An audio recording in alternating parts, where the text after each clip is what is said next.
Hi everyone, it's Abby Lynch, the Teen Services Librarian at the Brookfield Library, here for another round of Teen Book Talks. I'm filming outside today because my dog Bowie would not stop barking when I was trying to film in the house, so sorry if there are loud birds or if I'm like swatting flies away or anything like that, but this is what we've got to do. So today we're going to do another new book roundup. We've got some more new books into the library, and I saw which were available on Hoopla for you guys to read at home with your library card. Hoopla is a streaming service that we offer through the library that has ebooks, audiobooks, comic books, movies, music, and I feel like I'm missing something. TV shows. Oh, they have so many things. It's hard to keep track. So you can get a library card if you don't have one, even though we're closed, and I'll put the link to that in the comments, or not in the comments, in the whatever caption.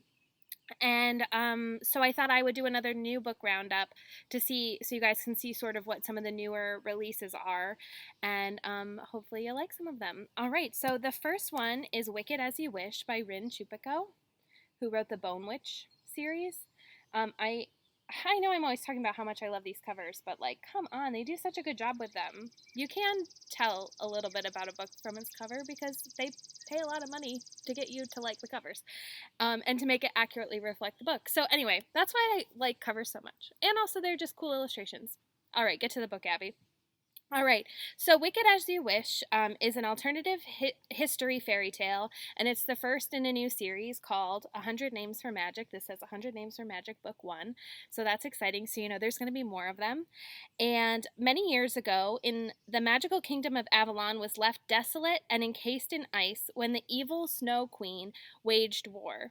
Now its former citizens are refugees in a world devoid of magic, so that's like they're refugees in our regular world. And including their crown prince, who is hiding out in Arizona in a town so boring that magic doesn't even work there. And that's where he meets Tala, who also has a secret. She is a spellbreaker, somebody who negates magic. So they end up teaming up when a rare symbol of hope from their homeland appears, and they kind of assemble this ragtag group of people to figure out what's going on and see what's going on with their homeland. So I'm really excited to read this one. I think I really like that sort of like modern fantasy angle on things. I always really like stories with that, so that's very exciting, and I can't wait to read the rest of it. This is available as an ebook and an audiobook on Hoopla. So if you like it to read it or you like to listen, you've got both options here. The next book I'm going to recommend is The June Boys by Court Stevens. And this is like a thriller, suspenseful book. I'm going to just read you the flap copy because it's very intriguing here. The flap copy is what this is called, where you're kind of reading the little summary of what's going to happen. That's kind of like the technical term for it. The Gemini thief could be anyone. Your father, your mother, your best friend's crazy uncle, some country music star's deranged sister, anyone. Someone is stealing Tennessee's boys. Report suspicious behavior. The Gemini thief is a serial kidnapper who takes 3 boys and holds them captive from June 1st to June 30th of the following year. The June boys endure 13 months of being stolen, hidden, observed, and fed before they are released unharmed by their masked captor. The thief is a pro, having eluded authorities for nearly a decade and taken at least 12 boys. Now, Thea Delacroix has reason to believe the Gemini thief has taken a 13th victim, her cousin, Alice McLean. I don't know how to pronounce that name, sorry. But the game changes when one of the kidnapped boys turns up dead. Together with her boyfriend Nick and her best friends, Thea is determined to find the Gemini thief and the remaining boys before it's too late. Only she's beginning to wonder something sinister, something repulsive, something unbelievable yet not impossible. What if her father is the Gemini thief? So if you like suspense, thriller, that sort of thing, it seems like there's a little bit of a mystery element to this one too. You're going to want to check out The June Boys by Court Stevens, and that is another one that is available as an ebook and an audiobook on Hoopla. The next one is called Unscripted by Nicole Kronzer. And this one is for comedy fans out there, theater fans, comedy fans. It is available as an audiobook on Hoopla, and it is about Zelda, who loves improv comedy, so much so that she and her brother and friend are going to an improv summer camp to learn more about improv comedy, so that she wants to fulfill her destiny of being on Saturday Night Live when she grows up.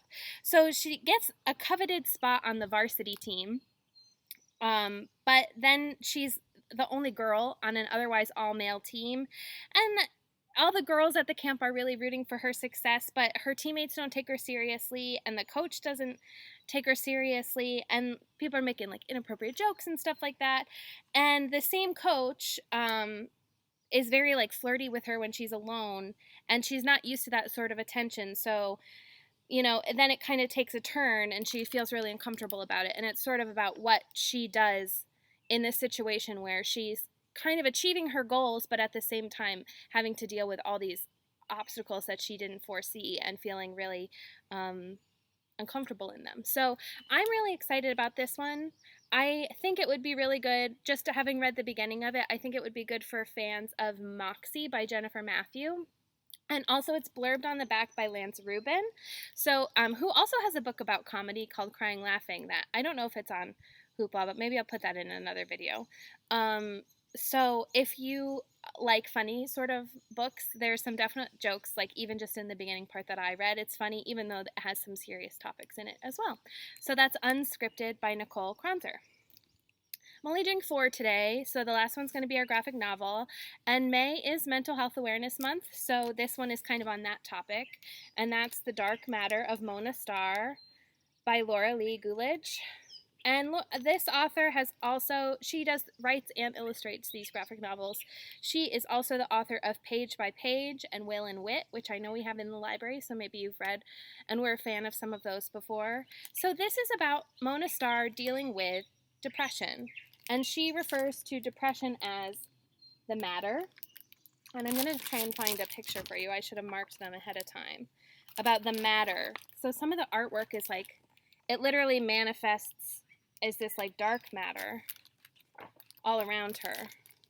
And so the illustrations really do a good job of bringing out her feelings towards this thing that she struggles with. And it's about using therapy and art and friendship to cope with mental illness. So I love the illustrations. Even on the cover, you've got black and white. Well, I mean, the cover's in color because she's got a red shirt and everything. But the illustrations inside are all black and white with like these great pops of yellow. And I think that's always fun in graphic novels, like when they do the two, like just black and white, but then you get pops of color throughout. It's always fun to see interesting to see what they're going to choose to highlight in the illustrations. So those are my 4 books today. We'll be back next week with some more recommendations, and I hope you're all staying safe and staying healthy, and we'll talk to you soon. Bye!